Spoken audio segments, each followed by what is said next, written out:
Сәлем оқырман. Соңғы уақытта Айгүл мен Гуджанның арақатынасы бәріміздің назарымызда. Олар туралы айтылып жүрген әңгімелер аз емес.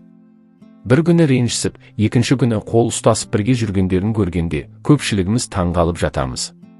Кеше ғана Айгүл ренжіп, басқа қалаға кетіп қалған болатын. Желіде түрлі болжамдар айтылды. Екеуі айырылысып кетті ме, бұл жолы расымен бәрі бітті ме деп. Бірақ көп ұзамай Гуджанның артынан іздеп барғаны белгілі болды. Бұл да бір кинодағыдай көрініс. Бір-бірінен алыстап екі жаққа кеткендері рас, бірақ бүгін екеуі қайтадан бірге.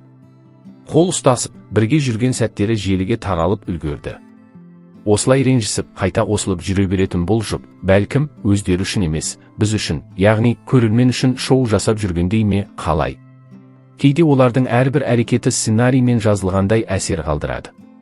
Гуджанның клубқа барып, басқа қыздармен жүргісі келетіні де жасырын емес. Ол еркін өмірді ұнатады. Ал Айгүл болса, ішінен ренжісе де, оған ашық қарсы шыға алмайтын секілді. Мүмкін, ол Гуджанды шын жақсы көретін болар. Мүмкін, бұл жай ғана тәуелділік пе, оны нақты айта алмаймыз. Бірақ бір нәрсе анық, Айгүл көбіне осы қарым-қатынаста екінші орында тұратындай көрінеді. Қазір екеуі Дубайда демалып, бірге уақыт өткізіп жүр. Бірақ сұрақ көп, бұл жай ғана уақытша татуласу ма? Әлде расымен де араларында сезім бар ма? Гуджанның қызығы таусылған соң Айгүл қайтадан жалғыз қалмай ма? Бұл сұрақта қазір талай адамның көкейінде жүр. Өйткені бұған дейінгі жағдайлар көрсеткендей, олар үнемі бір сарынмен жүріп келеді, ренжісу, алыстау, сосын қайта табысу. Біз сырттан бақылап отырмыз. Олардың әрбір қимылын, сөзі мен фотосын талдап, өз пікірімізді айтып жатырмыз. Бірақ шын мәнінде бұл қарым-қатынастың ішінде не болып жатқанын тек екеуі ғана біледі. Бәлкім, олар үшін бұл қалыпты жағдай шығар. Ал біз үшін бұл үлкен драма. Не де болса, уақыт көрсетер. Бірақ ең бастысы, Айгүл өз қадірін ұмытпаса екен.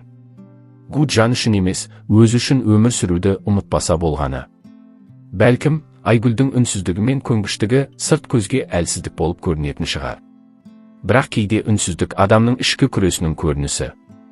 Ол бәрін сезіп біліп тұрса да, бұл қарым-қатынасты үзуге батылы жетпей жүрген шығар. Себебі кейбір адамдар үшін жалғыз қалу, сүйіктісінің қасында жүріп ренжуінен де ауыр. Ал Гуджан болса, өзінің әрекеттерімен көп нәрсе байқатып қойып жүр. Ол өз өмірін шектеуді қаламайды, бірақ Айгүлдің жанында болудан да бас тартпайды. Бұл, бір жағынан, өзімшілдік.